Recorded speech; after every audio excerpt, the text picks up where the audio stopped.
दोस्तों याद होगा कि शिवपाल सिंह यादव ने हाल ही में करनी सेना की तरफ से की जा रही एक्टिविटीज पर एक बड़ा बयान दिया था। उन्होंने कहा था ये करनी सेना नहीं, आतंकी सेना है।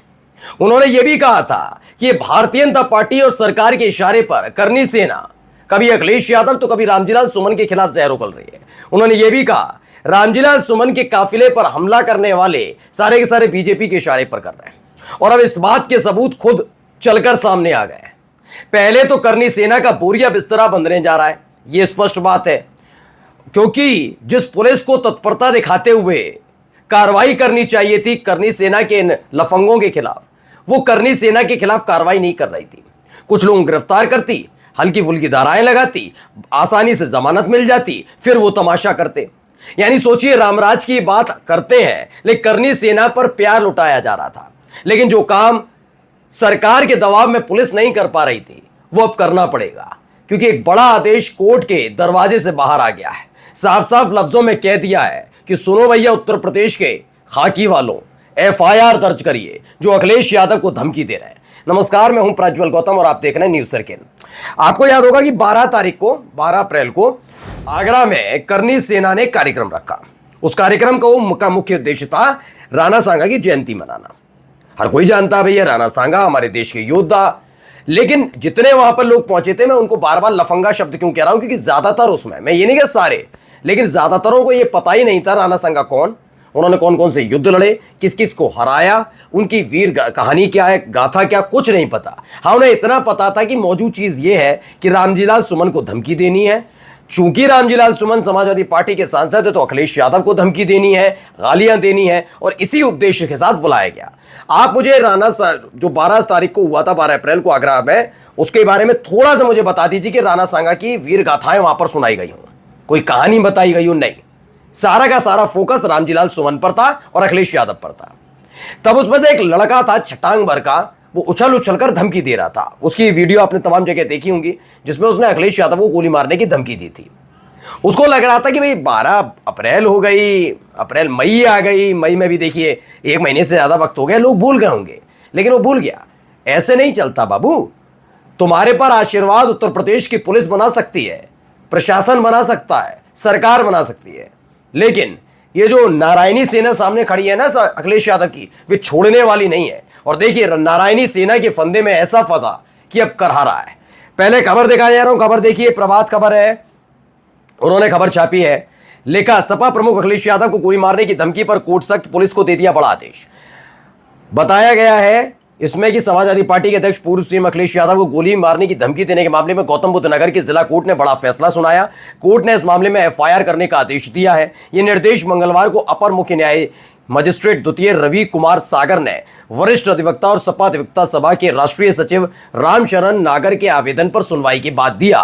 कोर्ट ने सूरजपुर कोतवाली पुलिस को अमरेंद्र प्रताप सिंह समेत अन्य आरोपियों के खिलाफ मुकदमा दर्ज करने का निर्देश दिया है।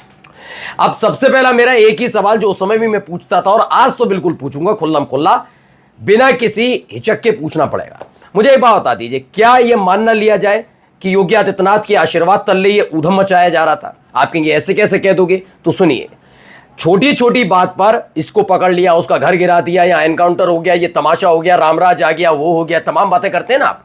मुझे बताइए, करनी सेना के लफंगे गुंडागर्दी कर रहे थे, धमकियां दे रहे थे, समाजवादी पार्टी के सांसद के काफिले पर हमला किया था। जब हमला किया गया तो आगे जाकर गाड़ियां टकरा गई थी, कई लोग चोटिल उसमें हुए थे, मैंने वीडियो भी दिखाई थी।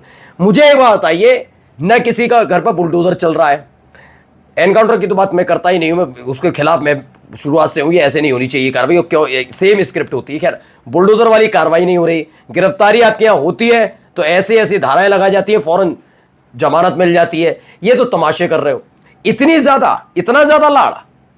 क्या यह संभव है कि किसी और जाति और किसी और धर्म से ताल्लुक रखने वाला संगठन यह तमाशा लंबे समय तक कर सके?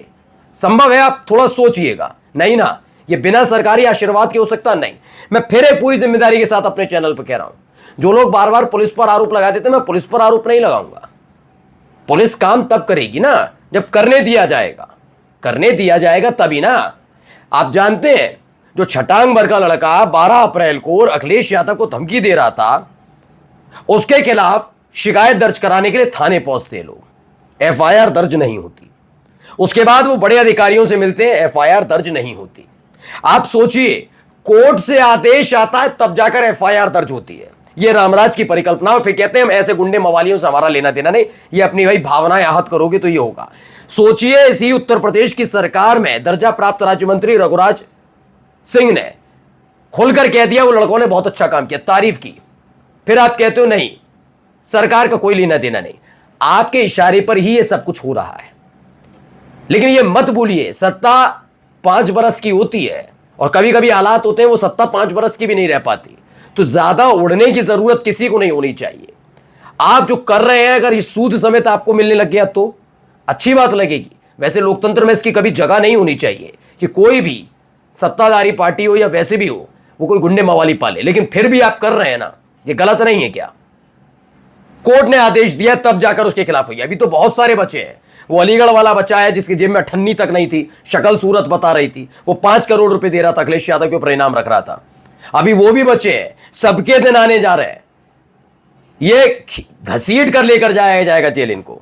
अब आइए, हिंदुस्तान की खबर है, अखिलेश यादव को गोली मारने की धमकी देने वाले के खिलाफ दर्ज करिए एफआईआर। यूपी पुलिस को कोर्ट का आदेश। यूपी पुलिस को कोर्ट का आदेश। सोचिए, अदालत से आदेश लाना पड़ रहा है। और किन के लिए? या तो इन्होंने बहुत बड़ा पराक्रम वाला काम किया हो, वैसा तो कोई काम किया नहीं इन्होंने। क्या काम किया इन्होंने? क्या किया? धमकियां दी। और क्या कह रहे, ये कर दूंगा वो कर। मैं कह रहा हूं, उकसाया किस किसने, मैं बताता हूं।